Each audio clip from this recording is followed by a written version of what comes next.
அதில் முதல் பகுதி அல்லாஹு தாலா அதில் எடை மோசடி செய்யக்கூடியவர்களுக்கு என்னென்ன தண்டனை கிடைக்கும், ஏன் அந்த தப்பு பண்ணுறாங்க அப்படிங்கிற அந்த செய்தியை ஒரு 6 வசனத்தில் அல்லாஹ் சொன்னான். அதற்கு பிறகு ஒரு 11 வசனங்கள் 7லிருந்து 17 வரைக்கும் கிட்டத்தட்ட ஒரு 11 வசனங்கள்.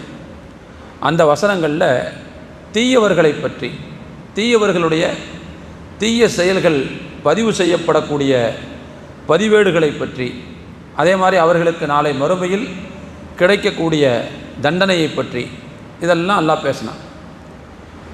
அது 3வது பகுதி தான் இன்றைக்கி 8வது வசனத்திலிருந்து 18வது வசனத்திலிருந்து 28வது வசனம் வரைக்கும். இப்போது ஒரு 11 வசனம். கடந்த வாரத்திற்கு நேர் மாற்றமாக அல்லாஹ் அங்கே பேசுகிறான். அதாவது போன வாரம் ஃபுல்லாக தீயவர்